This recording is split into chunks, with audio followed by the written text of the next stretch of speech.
नमस्कार साथियों, स्वागत है आप सभी का अंकित इंस्पायर्स इंडिया पर। मैं हूं अंकित अवस्थी। साथियों, इन दिनों भारत के अंदर एक बहुत बड़ा मुद्दा, अंतर्राष्ट्रीय मुद्दा, सदन का चलना, ये सब चल रहा है। डोनाल्ड ट्रंप का टैरिफ लगाना, प्रधानमंत्री का सदन में भाषण होना, पहलगाम के अंदर आतंकी जो थे उनका आतंकियों का मारा जाना, इन तमाम न्यूज के बीच में एक न्यूज और बड़ी है। वो न्यूज नहीं, असल मायने में हमारे देश के आधार स्तंभ, हमारे देश की सबसे बड़ी रीढ़, मजबूत हड्डी, छात्रों से जुड़ी बात है। छात्रों से जुड़ी बात आज मैं आपके साथ क्यों कर रहा हूं? असल मायने में अभी मेरे कुछ साथी मित्रों के ऐसी तस्वीरें और वीडियो सोशल मीडिया पर वायरल हो रही हैं, हमारे साथी शिक्षकों की, जिन्हें देख करके मन में काफी शोक है, मतलब मन स्तब्ध है। और इस बात के लिए कि ये हमारे कुछ साथी शिक्षक आज छात्रों की मांग को लेकर दिल्ली में थे, जिन्हें पुलिस के द्वारा इस तरह से मिसबिहेव करके बस में बिठाकर ले जाया गया जैसे कि ये कुछ अपराधी हों। टीचरों के साथ जो बर्ताव हो रहा था वो कुछ इस तरह का था। यहां पर आप टीचरों को बस में ले जाते हुए देख सकते हैं, शिक्षकों के द्वारा अपने वीडियो बनाते हुए सुन सकते हैं। राकेश यादव सर, ये नैया पार वाले हमारे सर, जो तमाम टीचर जो आपको दिखाई दे रहे हैं, यहाँ अभिनय सर, ये सभी छात्र जितने, मतलब शिक्षक आपको दिखाई दे रहे हैं, ये सभी शिक्षक आज दिल्ली में छात्रों की मांग को लेकर उपस्थित थे। मुझसे भी कहा गया था कि आप यहां पर प्रेजेंट हो, लेकिन जैसा आप सभी देख रहे थे कि इन दिनों हमारे लिए दिन रात कुछ पता नहीं चल रहा है। इतने सारी न्यूज पर अपडेट आपको दिए रखना जिम्मेदारी बनाकर चल रहे हैं हम, कि उस पर एनालिसिस होते रहना जरूरी है और वो आपको पता भी रहे, क्योंकि बाजार का गिरना, बाजार का संभलना, ये सब हम लोगों के माध्यम से, क्योंकि हमारे कुछ मित्र यहां पर हैं तो कुछ मित्र पीछे हैं जो आपके साथ होकर के यहां पर चर्चा में हैं।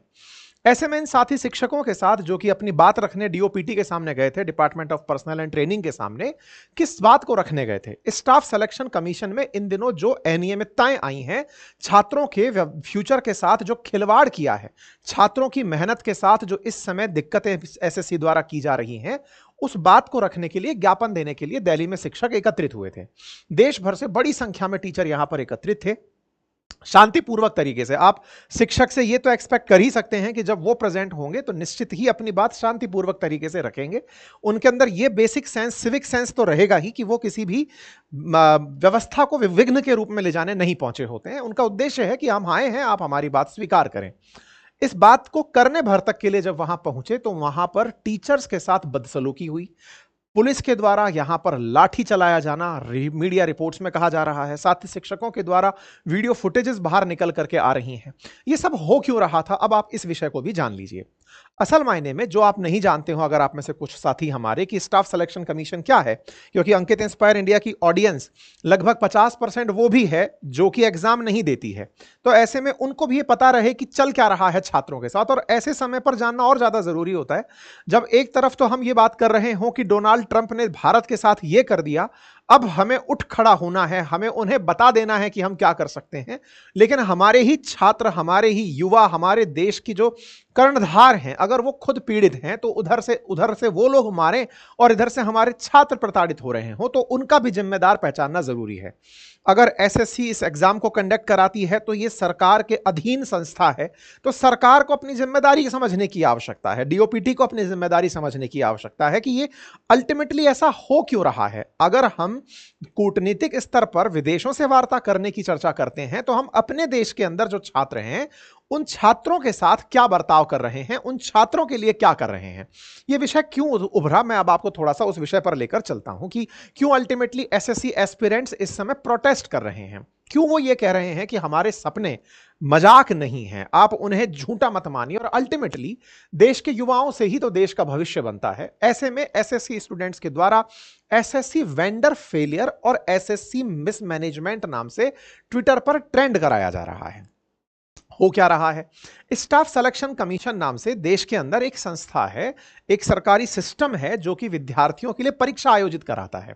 एक तरह से समझिए जैसे आईएएस बनाने के लिए यूपीएससी एग्जाम कंडक्ट कराता है, यूपीएससी द्वारा एनडीए सीडीएस के एग्जाम भी कंडक्ट कराए जाते हैं, तो जियोकेमिस्ट के भी कराए जाते हैं, तो आईएएस के भी कराए जाते हैं, तो फॉरेस्ट सर्विसेज के भी कराए जाते हैं। ठीक उसी तर्ज पर एसएससी के द्वारा एग्जाम्स कंडक्ट करवाए जाते हैं, स्टाफ सिलेक्शन कमीशन। कौन कौन से एग्जाम होते हैं, कौन कौन सी योग्यताएं होती हैं, वो भी थोड़ा सा ब्रीफ में हम बता देंगे। लेकिन उस एग्जाम कंडक्ट करवाने वाली जो संस्था है, उससे जुड़ी अनियमितताएं इस समय छात्रों के भविष्य के साथ खिलवाड़ कर रही हैं। ऐसा क्या है, अब आपको मैं उस विषय वस्तु पर लेकर चलता हूं, क्योंकि अल्टीमेटली छात्र एक नौकरी प्राप्त करने के लिए 25-50 हजार रुपए की जो नौकरी है उसके लिए दिन रात मेहनत करता है कि उसे लाखों की संख्या में से कुछ हजारों तक पहुंचने का मौका दिया जाए, क्योंकि ऑलरेडी हमारे देश में इतनी बेरोजगारी है कि हर व्यक्ति जो सरकारी नौकरी का सपना देखता है उसका पूरा नहीं होता है। कुछ एक परसेंटेज में लोग सरकारी नौकरी में पहुंच पाते हैं। एग्जाम के लिए निश्चित ही उन्हें संघर्ष करना पड़ता है, लेकिन उससे बड़ा चैलेंज उन्हें फेस करना पड़ता है कि वो एग्जाम सही तरीके से हो जाए, एग्जाम हो जाए, एग्जाम का रिजल्ट बिना किसी चीटिंग के आ जाए, एग्जाम के दौरान कोई ऐसी दिक्कत ना हुई हो जिससे कि मिसमैनेजमेंट का वो शिकार बन जाए, या फिर रिजल्ट में कोई गड़बड़ी ना हुई हो, या फिर एग्जाम पेपर लीक ना हो गया हो। अगर रिजल्ट आ गया तो सब कुछ सही होने के बाद भी उसे नियुक्ति समय पर मिल जाए, यह छात्र की सबसे बुनियादी जरूरतों में होता है। ऐसे में स्टाफ सिलेक्शन कमीशन ने छात्रों के साथ एक धोखा कर दिया है। स्टाफ सिलेक्शन कमीशन का नाम नया नहीं है, एसएससी पहले भी छात्रों के साथ इस तरह के बर्ताव के लिए जानी गई है। क्या पहले भी बहुत बार नॉर्मलाइजेशन को लेकर छात्रों के द्वारा प्रोटेस्ट हुए हैं कि सर आप हमारे साथ ऐसा कैसे कर सकते हैं। फेयर एग्जाम छात्रों की हमेशा मांग रही है। छात्रों ने कभी शायद ही इस विषय पर मांग उठाई हो कि हमारे लिए जितने लोग हम एग्जाम में बैठ रहे हैं उतनी ही सीटें कर दें। वो इस देश पर यह विश्वास रखते हैं कि हमारे देश की आर्थिक स्थिति जब अच्छी होगी तो निश्चित ही हमारे पास बेरोजगारी नहीं होगी। लेकिन आज जब हम बेरोजगार हैं, हम चाहते हैं कि आप हमें हमारी योग्यता के आधार पर हमें पद दे दीजिए। उस समय आपको पद देने में केवल एक एग्जाम फेयर करवाने की आपसे अपेक्षा की जाती है। दिन रात बच्चे मेहनत करते हैं। इसमें एक पक्ष और आएगा, क्योंकि यहां तक जो लोग सुन चुके हैं और जो लोग एग्जाम लिखते नहीं हैं उनके दिमाग में एक बेसिक पक्ष यह आएगा, छात्रों के लिए जो शिक्षक संघर्ष में है वो केवल हीरो बनने के लिए ये काम कर रहे होंगे, उनकी महत्वाकांक्षाएं होंगी कि उनकी कोचिंगें चल जाएं। देखिए ऐसा है, किसी ना किसी को तो इस बात को लेकर आगे निकलना था। विचार कीजिए, लाखों की संख्या में छात्र परीक्षा देते हैं। अगर वो लाखों छात्र शिक्षकों के आह्वान पर यहां आ जाते, और देखिए देश के अंदर शिक्षक बड़ी बड़ी भूमिकाओं में रहे हैं, शिक्षकों ने राष्ट्र निर्माण के लिए छात्रों को दिशा दी है। अगर कोई ये ब्लेम दे करके कि फलानी राजनीतिक महत्वाकांक्षा के चलते उस टीचर के द्वारा शिक्षकों को सरकार के खिलाफ भड़काया गया, या फिर कोई ये ब्लेम गेम चल दे कि साहब छात्रों के साथ में ये कोचिंग संस्थान इसलिए काम कर रहे हैं क्योंकि अल्टीमेटली छात्रों को पढ़ा करके ये अपना बिजनेस बड़ा करना चाहते हैं। देखिए पहली बात तो जो बिजनेस बड़ा करने की है उस पर पहले चर्चा हो जाए, क्योंकि बाद में फिर बायसेस की चर्चा होगी, छात्रों के मुद्दे बाद में होंगे। लेकिन अब तक जो वीडियो सुनते सुनते दिमाग में वीडियो के साथ जो प्रश्न खड़े हो गए उनकी बात समझ लेते हैं। शिक्षक जो भी आपको पढ़ाते हुए दिख रहे हैं वो फेयर टैक्सेशन में आते हैं। उन्होंने पूरी तरह से अपने कोचिंग से कमाए पैसे पर सरकार को भर भर कर पैसा कमाया है, पैसा दिया है। और ऐसे में अगर आप यह कहते हैं कि शिक्षक ही जिम्मेदार है इन सब का, तो सरकार आप स्वयं भी शिक्षक से पैसा वसूलती हैं। आप भी जिम्मेदारी समझें कि वो शिक्षक आपके लिए ही एक तरह से पैसे का सोर्स है।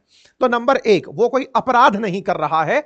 अपराध क्यों नहीं कर रहा है इस विषय को भी थोड़ा सा और समझ लिया जाए, क्योंकि अल्टीमेटली आपकी शिक्षा व्यवस्था में लूफोल थी, तब जाकर कोचिंग बनी। आज हमारे बैट्समैन, क्रिकेटर्स हो या फिर जो हमारे कितने भी बड़े बड़े प्लेयर्स हो, हर गेम के अंदर, बैडमिंटन हो, चेस हो, हर जगह कोच आपने लगे देखे हैं। हर तरह से फेयर टैलेंट को निखारने के लिए कोचिंग्स स्पोर्ट्स में देते हुए आपने लोगों को देखी है। यही कारण है कि शिक्षा व्यवस्था में कोचिंग एक पैरेलल इकोनॉमी बनकर खड़ी हो गई, जहां स्कूल कॉलेजेस के साथ कोचिंग साइड बाय साइड इनसे बड़ा भी स्थान प्राप्त कर ले गई। मैं कोचिंग सही है या गलत इस पर आपको तर्क वितर्क नहीं कर रहा हूं। तर्क सिर्फ इतना है कि कोचिंग का होना, अगर शिक्षा व्यवस्था सही रही होती, आपने फेयर एजुकेशन सिस्टम दिया होता, सब कुछ ही सही होता, तो कोचिंग क्यों ही एग्जिस्ट करती, और क्यों ही टीचर जो यहां पर टीचर आजकल पढ़ाई पढ़ा रहे हैं वो सब कुछ ना कुछ बढ़िया एग्जाम खुद पास करके बैठे हैं। आप लोग कह सकते हैं कि साहब वो तो लाखों कमाते हैं, तो आइए आप भी शिक्षक बन जाइए और कमाइए लाखों। इतना आसान नहीं है। हमारे देश के अंदर जहां नौकरी सरकारी पाना मुश्किल है, वहां पर इतने सारे छात्रों की एस्पिरेशन पर खरा उतरते हुए चुनिंदा टीचर्स तक पहुंचना भी एक चैलेंजिंग टास्क है। तो दूसरे के हाथ में कुल्हाड़ी देखकर यह ना समझे कि यह बहुत आसान काम है। तो पहले तो मैंने शिक्षकों के बारे में आपको यह जानकारी इसलिए दे दी क्योंकि आप में से बहुत सारे लोग 2-3 महत्वाकांक्षाएं और जोड़ देंगे कि सर इनकी राजनीतिक महत्वाकांक्षाएं हैं, इनके पास में छात्र हैं, छात्र आंदोलन करना चाहते हैं, देखिए राजनेता राजनीति ढंग से कर लें, शिक्षक को शिक्षण करने दें, यही अल्टीमेटली शिक्षक चाहता है। उन्हें चाहिए कि अच्छे से बच्चा पढ़ने को मिल जाए, हम पढ़ा के खुश हैं। रही बात राजनीति की, तो राजनीतिक मोर्चे पर जब वो उतरेंगे तो चोरी छुपे नहीं उतरना उनको, वो चौड़े दहाड़े उतरेंगे कि लो आ गए राजनीति में, ठीक है। तो इस विषय को मिक्स करके छात्रों के आंदोलन को कमतर ना आके, तो ये तो मैंने आप सबको वो थॉट दे दी, क्योंकि हो सकता है कि कुछ तस्वीरें देखकर आप कहें कि सर इनकी तो राजनीतिक महत्वाकांक्षाएं, तो डरपोक थोड़ी है यार, वो आ जाएंगे खुल करके, इस चीज के लिए भी आना होगा। और गुनाह नहीं है ना, शिक्षक अगर उतरकर राजनीति में आता है तो कम से कम कोई पढ़ा लिखा आदमी जिसने लाखों लोगों को पढ़ाया लिखाया है, वो अगर राजनीति में आता है तो कोई दोष नहीं है। हम तो क्रिमिनल्स को राजनीति में देखते हैं, मर्डरर्स को देखते हैं, भ्रष्टाचारियों को देखते हैं, जो अपनी काउंटिंग में ही ये लिखा रहे होते हैं कि इतने हमने भ्रष्टाचार किए। क्या मतलब है उन सब का, है ना। तो इन सब चीजों की बहस से परे हटकर राजनीति कोई गुनाह नहीं है, अगर वो कर रहे भी हैं तो करने दीजिए, राजनीति भी उन्हें मुबारक। अब आते हैं मूल मुद्दे पर, छात्रों के मुद्दे पर, क्योंकि इन सब के बीच में थोड़े दिनों में क्या होगा कि इन सबको देख करके दो चार जगह लोग आपको कहते मिल जाएंगे राजनीति से प्रेरित हैं, कोचिंग के लिए प्रेरित हैं, तो कोई गुनाह नहीं है ना। आइए अब आगे बढ़ते हैं, मुद्दे पर तो पहुंचिए, छात्रों का मुद्दा क्या है वो जान लीजिए। असल में हुआ क्या है कि हमारे जो एसएससी एस्पिरेंट्स हैं, जो छात्र हैं, वो परीक्षाएं देने के लिए आवेदन करते रहते हैं। एसएससी के द्वारा एसएससी कंबाइंड, सीजीएल का एग्जाम, सीएचएसएल का एग्जाम, मल्टीटास्क, ये तमाम प्रकार के एग्जाम एसएससी के द्वारा लिए जाते हैं। अलग अलग एग्जाम की क्वालिफिकेशन, 12th पास, ग्रेजुएशन, इस तरीके से लिए जाते हैं। एसएससी जब एग्जाम कंडक्ट कराती है तो उस समय पर कुछ लोगों को क्वालिफाई कराना, फिर फाइनल्स तक लेकर जाना, तमाम प्रकार के बहुत सारे बच्चे उसमें बैठते हैं, रजिस्टर होते हैं, फिर उसमें अपीयर्ड होते हैं, फिर अटेंडेंस मान लीजिए इतनी रह गई, टीयर 1 में फिर इतने क्वालिफिकेशन इतना परसेंट रहता है, फिर वैकेंसीज इस तरह से थी। मतलब कुल मिलाकर के परीक्षा में जब विद्यार्थी बैठते हैं तो वो मल्टी लेवल स्क्रीनिंग से निकलकर गुजरते हुए अपने पद तक पहुंचते हैं। ऐसी ही एक एसएससी की परीक्षा होनी थी फेज 13 के नाम पर। परीक्षा को आयोजित होना था 2423 पदों के लिए, और वो परीक्षा आयोजित होनी थी 23 जून से। प्रेस एसएससी के द्वारा अपनी तरफ से एप्लीकेशन प्रोसेस चालू किया गया था 23 जून से, और उस परीक्षा के अंदर 2423 पदों के लिए भर्ती किया जाना था। Last date of fees payment June 24 रखा गया था, और परीक्षा, माफी चाहूंगा 23 जून बोल दिया, 24 जुलाई से होनी थी एग्जाम की तिथि, और वो एग्जाम 24 जुलाई से चलकर अगस्त 4 तक होने थे। क्योंकि बहुत सारे बच्चे फॉर्म भरेंगे तो ऑनलाइन अगर एग्जाम लेना है तो सबका एक साथ ना हो पाए, इसलिए फेज वाइज एग्जाम्स को कराया जा रहा था अलग अलग तिथियों पर। तो यहां तक तो सारी बात ठीक थी, बच्चों के लिए पद थे, पद पे परीक्षा भरने जा रहे थे, फॉर्म भरा, प्रॉपर तरीके से सब चल रहा था। एग्जाम डेट्स आई कि इस बीच में एग्जाम कंडक्ट कराना है। एग्जाम कंडक्ट होना था एसएससी सिलेक्शन पोस्ट फेज 13 के लिए। इसमें recruitment authority staff selection commission ही था। सिलेक्शन पोस्ट पर बच्चों को लिया जाना था, 2423 पद थे। एग्जाम को ऑनलाइन होना था, 18 से 30 साल के बच्चों को अप्लाई करना था, और इसमें 10th 12th ग्रेजुएशन लेवल की क्वालिफिकेशंस जो थी इसके अंदर रिक्वायर की गई थी। चलिए साहब, अब इस परीक्षा को आयोजित कराने की एजेंसी होती हैं। जब क्योंकि परीक्षा ऑनलाइन कराई जा रही है तो ऑनलाइन में आपको कंप्यूटर पर बैठकर आंसर्स लिखने हैं, आंसर्स क्लिक करने हैं। तो विद्यार्थी जाकर के पहले एग्जाम सेंटर पहुंचेगा, अपने पर्सनल लैपटॉप से नहीं, एग्जाम सेंटर में उसे लगे हुए कंप्यूटर्स दिए जाते हैं, जहां बैठकर उसे क्वेश्चन सामने रिफ्लेक्ट होंगे, वो आंसर वहीं से क्लिक करेगा और आंसर क्लिक होकर के सबमिट हो जाएगा। इस तरह से ऑनलाइन परीक्षा का आयोजन होना था। फेज 13 की परीक्षा का आयोजन होना था। परीक्षा आयोजन होना है तो बच्चों को एग्जाम सेंटर पहुंचना था। लेकिन जैसे ही बच्चे 24 जुलाई की परीक्षा के लिए एग्जाम सेंटर पर पहुंचते हैं तो ये कुछ न्यूज निकलकर आती हैं। क्या न्यूज निकलकर आती हैं? कि एग्जाम कैंसिल हो गया है। अब आप सोचेंगे ओवरऑल कैंसिल होना था तो बड़ी न्यूज बनती है, लेकिन साहब यहां पर एक एग्जाम सेंटर पर यह मैसेज था, it is hereby inform to all the concern candidate The examination schedule in first phase in Pawan Ganga Education Center on 24 July is cancelled due to technical reason। अच्छा साहब, 24 जुलाई के दिन centre मतलब examination centre है कोई पवन गंगा के नाम से, वहां पर यह कहा गया कि यह किसी टेक्निकल कारण से परीक्षा रद्द हो रही है। एक आध सेंटर पर जब आप इतने बल्क में परीक्षाएं करा रहे हो, संभव है कि चलो हो गया होगा, एक बार के लिए हम सब में इतना एक्सेप्टेंस है कि कोई बात नहीं, चलो दुर्भाग्य से ऐसा हुआ होगा। लेकिन जब यह घटना मल्टीपल जगह देखी जाना शुरू हुई, कुछ इस तरह से फिर एक और नोटिस दिखाई दिया है जिसके अंदर दिखाया देता है कि यह कोई एडुकासा इंटरनेशनल हुबली के अंदर जगह है जहां 24 तारीख के दिन फर्स्ट शिफ्ट का एग्जाम टेक्निकल कारण बताकर रद्द कर दिया गया। परीक्षा रद्द होने से छात्र परेशान होने लगे। परेशान छात्रों ने बातें निकालना शुरू किया। धीरे धीरे फिर एक नाम निकलकर पर से पवन गंगा बाहर आता है। वो कहता है कि 24 से लेकर 26 के बीच के सभी एग्जाम कैंसिल, सभी एग्जाम रद्द। अब जब छात्रों को जो इतनी दूर से चल करके यहां पहुंच रहे हैं, उन्हें यह बात पता चली कि साहब हम पढ़ाई करके आए, हमारी परीक्षा ही रद्द हो गई और वो सरकार के द्वारा अनाउंस नहीं हुई है, एग्जाम सेंटर कर दे रहा है। एग्जाम सेंटर कर रहा है तो फिर ये एग्जाम सेंटर को अथॉरिटी किसने दी? उसने कहा साहब मेरे तो कंप्यूटर नहीं चल रहे, मैं एग्जाम को रद्द कर रहा हूं क्योंकि मैं नहीं करवा सकता। तो भाई आपने ये परीक्षा करवाने की जिम्मेदारी जब ली थी, उस समय आप क्या सो रहे थे कि आपको ये सब चीजें चेक करनी चाहिए थी? आपने चेक नहीं की। छात्र सैकड़ों की संख्या में परेशान सेंटर्स पर होते रहे। एक एग्जाम देने से पहले की जो चुनौतियां हैं, अगर आपने कभी कोई परीक्षा लिखी होगी तो आपको यह एहसास होगा कि एग्जाम देना जाने तक भी एक छात्र ना जाने कितनी लंबी जर्नी करता है, मानसिक जर्नी। मैं ट्रेन और बस में बैठकर जाने की यात्रा नहीं कर रहा हूं, मैं उसकी प्रॉपर एक जर्नी की, क्लासरूम में बैठकर पढ़ना, रूम में बैठकर पढ़ना, घर वालों के ताने, पड़ोसियों के ताने, इतनी अपेक्षाएं, परिवारजनों की अपेक्षाएं, ना जाने ये बेरोजगारी में वो कुछ कर पाएगा या नहीं, उन सबसे गुजरता हुआ जब छात्र किसी सेंटर पर परीक्षा देने पहुंचता है और उसका सामना एक सरकारी लापरवाही से होता है। अब मैं सरकारी लापरवाही क्यों?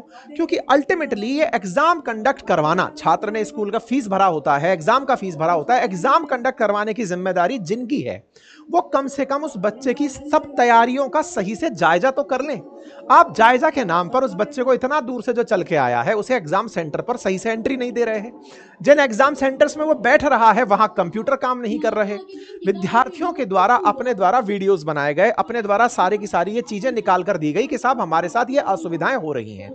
छात्रों के द्वारा असुविधाएं, छात्रों की परेशानियों से सब लोग परेशान होने लगे और परेशानी में छात्रों के समर्थन में शिक्षक उतर कर आए कि आप ऑलरेडी इतना सफर कर रहे हैं, इतना एग्जाम आप लोग दूर दूर जाके सेंटर पर दे रहे हैं, परेशानियों से आपका वास्ता पड़ रहा है, तो आप लोग बस तैयारी करते रहिए। चूंकि आप परेशान हैं, क्योंकि शिक्षकों जो छात्र हैं उनकी सबसे पहली उम्मीद शिक्षक से होती है कि साहब आप हमारी इस बात के लिए हमारी बात उठाइए, आप इस विषय को हमारे किसी ना किसी मंच पर बता दीजिए कि हमारे साथ असुविधा हो रही है। क्योंकि उसने अभी दुनिया नहीं देखी है, वो तो केवल अपना स्ट्रगल देख रहा है। बमुश्किल वो एग्जाम सेंटर तक पहुंचा है ताकि बस खूबसूरती से अपना एग्जाम लिख करके अपना भविष्य बना ले। ऐसे में शिक्षकों से बच्चों की जो अपेक्षाएं हैं उससे प्रेरित होकर के शिक्षकों ने अपने स्तर पर यह तय किया कि चलिए हम लोग खुद जाकर सरकार को बताते हैं कि बच्चों के साथ दिक्कत क्या हो रही है। ये मान सकते हैं कि सरकार को बहुत सारी चुनौतियां हैं, 140 करोड़ की आबादी में सरकार को अगली बार चुनाव भी लड़ना होता है, अपनी कॉन्स्टिट्यूएंसी बचानी है, ना जाने कितने लोग अपेक्षा कर कर उनसे बैठे हैं, उनकी पूर्ति करनी है। लेकिन सरकार, आप सरकार में आए भी इसीलिए थे कि आप हमसे उम्मीदें रखिए। छात्रों से कहा कि आप हमसे उम्मीदें रखिए, हम सबसे कहा, रोजगार वालों से कहा, सब लोगों से कहा कि आप हमसे उम्मीदें रखिए ना भाई, तभी तो आपको हमने सरकार में पहुंचाया। जब आपसे उम्मीदें रखी गई, छात्रों ने शिक्षकों से कहा कि आप जाइए, क्योंकि आप हमारी बातें पहुंचा सकते हैं और आपके नेतृत्व में जब बातें होंगी तो कोई असुविधा नहीं होगी। शिक्षक आज पहुंचे थे, लेकिन उनके साथ जो हुआ वो आपके सामने है, जो मैंने शुरुआत में तस्वीरों में दिखाया। एक छात्र का वीडियो और बाहर आया जिसमें वो बच्चा कह रहा है कि मैं राजस्थान का रहने वाला हूं, अंडमान में सेंटर दे दिया गया। तो ऐसे में छात्रों ने अपने स्तर पर मांग उठाना शुरू किया, कहा कि भाई कहीं माउस नहीं चल रहा है, कहीं इन्विजिलेटर अपनी ही मस्ती में व्यस्त हो रहे हैं, सर्वर क्रैश हो जा रहा है, 500,000 किलोमीटर दूर परीक्षाएं हो रही हैं, कोई सिक्योरिटी चेक नहीं है, तो पेपर लीक क्यों ना हो, ये तमाम बातें बनती हैं। इसी को ध्यान में रखते हुए छात्रों ने मांग उठाना शुरू किया कि साहब एसएससी वालों कम से कम अपनी चीजों को तो सुधार लो। अब छात्रों के साथ साथ छात्र जो हैं वो इस विषय तक भी पहुंच गए कि ये सारी परेशानियां आ क्यों रही हैं। ये बिल्कुल देखिए, आज इंटेलिजेंट युग है, वो ये समझता है कि परेशानियां हैं तो परेशानी की जड़ तक पहुंचते हैं। बच्चे खुद परेशानियों की जड़ तक पहुंचे, शिक्षकों ने उनका साथ दिया, मार्गदर्शन दिया, उन तक पहुंचे तो यह जानकारी मिली कि इस बार जो एग्जाम कंडक्ट कराने वाली संस्था है वो टीसीएस नहीं है। अब आप पूछेंगे टीसीएस तो एक प्राइवेट संस्था है, बिल्कुल, लेकिन यह लंबे समय से बच्चों की ऑनलाइन परीक्षा आयोजित करा रही है। इस बार टीसीएस की जगह एडुकिटी नाम की एक और संस्था को काम दे दिया गया, क्योंकि सरकार जब एग्जाम कराती है तो ऑनलाइन लेवल पर एग्जाम कराना सरकार के लिए मुश्किल होता है, तो वो आउटसोर्स कर देती है कामों को। आउटसोर्स करने पर टीसीएस नाम की जो कंपनी है, टाटा कंसल्टेंसी, वो पहले एग्जाम कंडक्ट कराती थी, बड़ा फेयर तरीके से एग्जाम कराने का प्रयास करती थी। लेकिन इस बार एडुकेटी नाम की संस्था को यह टास्क दे दिया कि आप एग्जाम कंडक्ट करा लीजिए। अच्छा साहब, अब आप पूछेंगे कि इसमें क्या दिक्कत है। दिक्कत यह है कि एडुकेटी इस परीक्षा को सस्ते दाम पर करा रही थी। आप पूछेंगे अच्छा इसमें भी दिक्कत है, सरकार अगर सस्ते में करा ले तो दिक्कत, महंगे में करा ले तो दिक्कत। अब दिक्कत क्या है वो सुनिए। असल मायने में क्या है, आपको एग्जाम कंडक्ट कराना है तो इसके लिए सरकार के सामने आपको आवेदन देना पड़ता है कि साहब हम एग्जाम देना चाहते हैं, मतलब हम एग्जाम कराना चाहते हैं, तो आप हमें इस काम को करने की इजाजत दें। इसके लिए सरकार ने एक मॉडल बनाया हुआ है, that is quality cost based selection. इसके आधार पर बिडर्स को, यानी कि आपको लगता है कि टीसीएस की तरह आप काम कर सकते हैं तो आप जाके खड़े हो जाइए। तो एडुकेटी नाम की संस्था टीसीएस के सामने जाकर खड़ी हुई और उसने कहा कि मैं ये सारे एग्जाम 273 करोड़ रुपए लेकर करा दूंगा। वहीं टीसीएस ने कहा कि वो 450 करोड़ रुपए लेकर के ये काम करवाएगा। ये आपके सामने वो बिडिंग के कागज हैं जो 273 वर्सेस 487 वर्सेस 462 तीन संस्थाएं निकलकर आई। एडिक्विटी ने लगभग आधे दाम मांगे। सरकार ने कहा वाह ये तो बहुत अच्छी बात है, तुम आधे में ही काम कर रहे हो तो तुम हमारी उन शर्तों पर क्वालिटी कॉस्ट बेस्ड सिलेक्शन, मतलब क्वालिटी भी देखेंगे, कीमत भी देखेंगे और उस आधार पर तुम्हारा सिलेक्शन करेंगे। तो एडुकेटी को सेलेक्ट कर लिया गया 273 करोड़ के लिए। अब ये क्यूएसबीएस मॉडल क्या है? असल मायने में जब भी किसी तरह से सरकार को टेंडरिंग करनी होती है तो कुछ ऑप्शंस लिए जाते हैं, जैसे क्यूएसबीएस मॉडल है, क्यूबीएस मॉडल है, एलसीएस मॉडल है, एफबीएस मॉडल है। ये तमाम वो मॉडल्स हैं जिनके माध्यम से एग्जाम कंडक्ट करवाया जाता है। एग्जाम कंडक्ट कराने के, माफी चाह रहा हूं, बिडिंग करवाई जाती है। उसमें कहीं पर कॉस्ट देखी जाती है, कहीं पर क्वालिटी देखी जाती है। क्यूबीएस मॉडल के अंदर क्वालिटी को फोकस किया जाता है, लेकिन चूंकि यहां पे क्यूसीबीएस मॉडल था, कॉस्ट भी देखनी थी, तो एडुकेटी को ले लिया। तो बोले सर इसमें तो कोई गलती नहीं करी। गलती क्या हुई अब वो सुनिए। असल मायने में एडुकेटी जो है ना, ये पहले भी विवादों में रह चुकी है। एडुकेटी 2020 के अंदर तो बार ही कर दी गई थी, क्योंकि बहुत सारी परीक्षाओं में इसकी वजह से धांधली पाई गई थी। धांधली पाई गई थी, टेक्निकल फेलियर पाए गए थे, लॉजिस्टिक मिसमैनेजमेंट पाया गया था और यह तक माना गया था कि यह सस्पेक्टेड पेपर लीक से भी जुड़ी हुई है। मध्य प्रदेश पटवारी परीक्षा, महाराष्ट्र एमबीए सीईटी और कई स्टेट लेवल रिक्रूटमेंट एग्जामिनेशंस में इसके साथ नाम जुड़ा कि क्वेश्चन पेपर लीक हो गया हो, लास्ट मिनट पर कैंसिल मार दिया हो, मास मिसकम्युनिकेशन कैंडिडेट के साथ हुआ हो। इन सब के लिए एडुकेटी की चर्चा रही। ट्विटर का जो ग्रॉक है उससे जब ये जानकारी मानी गई, हालांकि मैं इसकी सत्यता प्रमाणित नहीं करता हूं, लेकिन ग्रॉक ने भी सर्च करके ये कहा कि 4 प्रमुख परीक्षाओं में इसका नाम जुड़कर आया है, एडुकेटी का नाम, कि ये परीक्षाओं में धांधली रही या फिर मिसमैनेजमेंट रहा। अब ऐसी संस्था जिसके बारे में दुनिया भर के बच्चों को पता है कि ये गलती कर रही है, उसे सिलेक्शन करने वाले क्यूसीबीएस मॉडल के तहत नहीं पहचान पा रहे कि इसकी क्वालिटी पुअर है, तो केवल कॉस्ट पर जाने का फिर से दिमाग में टेंशन ये आता है कि कहीं ऐसा तो नहीं है कि ये आधे दामों में कराकर असल में पैसा कहीं और से कमा रहा हो। और से कहां? पेपर लीक करके पैसा कमाता हो, पेपर बेच करके, सेंटर बेच करके। कुछ ऐसा तो नहीं है कि सस्ते दामों पर लेकर के इसका कुछ और दुरुपयोग कर लिया जाए और इस तरह से एक और ही नेक्सस यहां पर पनप रहा हो। छात्रों ने डिमांड करी कि पहले तो इसका रद्द करो मामला, क्योंकि इसी के चलते मिसमैनेजमेंट उतर रहा है। चूंकि इसने एग्जाम सेंटर्स को उठा उठाकर 500 किलोमीटर, 1000 किलोमीटर दूर तक फेंक दिया है, ऐसे में एग्जाम सेंटर्स की दूरी हो, परीक्षा सेंटर पर हो रही परेशानियां हो, ना ही जहां पर जा रहे हैं वहां पर प्रॉपर इंफ्रास्ट्रक्चर हो, ये सारी चीजें छात्रों के भविष्य के साथ खिलवाड़ थी। इसी के चलते छात्रों ने मांग रखी एसएससी से कि पहले तो एडुकेटी को आप बैन करिए, एग्जाम कैलेंडर बिल्कुल यूपीएससी की तर्ज पर बनाइए, अलग अलग दिन परीक्षा कराते हो तो नॉर्मलाइजेशन की प्रक्रिया को पारदर्शी बनाइए, एग्जाम को लेकर के एग्जाम क्वालिफिकेशन के हिसाब से पेपर बनाइए, कुछ भी मत उठा लीजिए। अभ्यर्थियों की नियुक्ति भर्ती परीक्षा आने से पहले हो जानी चाहिए। यह नहीं पता चल रहा है कि नौकरी में हो, सिलेक्शन तो पा गए, अब रोजगार आपको पता नहीं कब मिलेगा। वेटिंग लिस्ट हर परीक्षा की जारी हो। छात्रों ने अपनी तरीके से प्रॉपर एक डिमांड रखी, टीचरों ने उसे कंपाइल किया और डिमांड रखनी, और इन्हीं के चलते आज वो एकत्रित हुए थे। लेकिन उनके साथ जो हुआ वो तस्वीरों के माध्यम से आपके सामने है। कुल मिलाकर जब हम राष्ट्र निर्माण की बात कर रहे हो, अंतरराष्ट्रीय स्तरों पर जब यह कह रहे हो कि भारत को ग्रेट बनना होगा, तो साहब आप केवल बयानों से ग्रेट नहीं बन सकते। आपको देश के अंदर जितने भी वर्ग हैं, चाहे वो किसान हो, चाहे वो छात्र हो, चाहे वो व्यापारी हो, चाहे वो कर्मचारी हो, आपको उनके हितों का ख्याल रखते हुए चलना होगा, क्योंकि ईंट ईंट से ही महल खड़ा होता है, बूंद बूंद से घड़ा भरता है। ये सब चीजें हमें जानते हुए राष्ट्र निर्माण करना होगा। मेरी सरकार से और सरकार के जितने भी हित धारक हैं उन सबसे गुजारिश है कि ऐसा दुर्व्यवहार शिक्षकों के साथ सदा ही अनुचित है और अनुचित रहा है। नंबर दूसरा, कृपया करके छात्रों के भविष्य के साथ फिर से ऐसी लापरवाही ना हो। सरकार इस सुचिता की तरफ पूर्णता से ध्यान दे। हम सभी शिक्षकों की आप सबसे यही गुजारिश रहेगी। बहुत बहुत धन्यवाद। और जो साथी शिक्षक इस पूरे कार्य में हैं, मैं आप सबके साथ वहां पर प्रेजेंट नहीं हो पाया, लेकिन आपके साथ यहां पर प्रेजेंट होकर आपकी बातें जो छात्रों से संबंधित रही हैं, मैं अपने मंच से अगर कहीं तक पहुंचा सकता हूं तो मुझे आप इसका अपना सहयोगी मान करके मुझे यह अवसर अवश्य दें। बहुत बहुत धन्यवाद।